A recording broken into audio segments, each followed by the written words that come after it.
হায়াত মৌতের মালিক আল্লাহ, ন্যূনতম সিকিউরিটি নিয়ে চলাও হলো সুন্নাহ।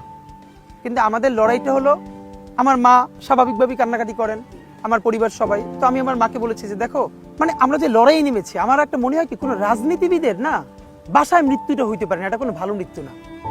যিনি রাজনীতি করেন, যিনি লড়াই করেন, যিনি বিপ্লবী, যিনি সংগ্রামী, তার মৃত্যুটা হবে একটা সংগ্রামের মধ্য দিয়ে, একটা রাজপথে, একটা গ্লোরির মৃত্যু।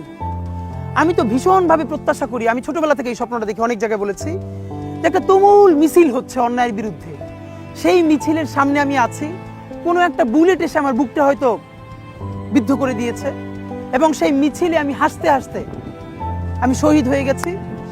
এবং সবাই যখন মৃত্যুটাকে ভীষণ ভয় পায়, আমি তখন হাসতে হাসতে আল্লাহর কাছে ভীষণ সন্তুষ্টি নিয়ে পৌঁছতে চাই যে আমি একটা ন্যূনতম ওই জীবনটা লিড করতে পারলাম, যে আমি একটা ইনসাফের হাসি নিয়ে আমি আমার আল্লাহর কাছে পৌঁছতে চাই। সুতরাং আগামী 50 বছর বাঁচলাম, কোনো ইম্প্যাক্ট তৈরি হলো না আমার দিয়ে, দেশের জন্য, রাষ্ট্রের জন্য, উম্মার জন্য, জাতির জন্য। কিন্তু আমি ধরেন 5 বছর বাঁচলাম, সেটার মধ্য দিয়ে যদি আগামী 50 বছরের ইম্প্যাক্ট তৈরি হয়, তাহলে অনেকদিন বেঁচে থাকায় কি সাফল্যের? বলেন, শহীদ প্রেসিডেন্ট জিয়াউর রহমান কয়টা দিন বেঁচেছেন, কিন্তু ভাবেন আজকে পর্যন্ত উনি আমার অনুপ্রেরণা। হাঁটতে হাঁটতে আমার পা ফুলে যায়, আমি, আমার টিম, সেদিনকে ব্যাগের মধ্যে জুতো নিয়ে তারপরে একটা শপিং মলে ঘুরছিলাম, মানে পা ফুলে গেছে, পা জুতোয় ঢুকাতে পারছিলাম না।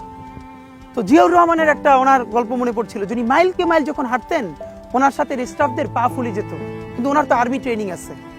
তখন তাকে বলতো, স্যার আপনার তো আর্মি ট্রেনিং, আমরা তো আর পারি না। এই জন্য ওনাকে মানুষ রাখাল রাজা বলতো। তা আমরাও সারা বাংলাদেশের 56,000 বর্গ মাইলে হাঁটতে চাই, আমরা ইনসাফের চাষাবাদ করতে চাই, একটা স্বাধীন সার্বভৌমত্বের সততার বাংলাদেশ তৈরি করতে চাই। আল্লাহ যে কয়দিন হায়াতে রাখবেন, এই লড়াইটা করব। যেদিন নিয়ে যাবেন, আমি স্বপ্ন দেখে যেতে চাই, আমি আমাদের এমন টিম, আমি আমার সন্তানকে রেখে যেতে চাই, আমার মৃত্যুর পরে যেন এই লড়াই বন্ধ না হয়, এই লড়াই যেন বাংলাদেশে কিয়ামত পর্যন্ত জারি।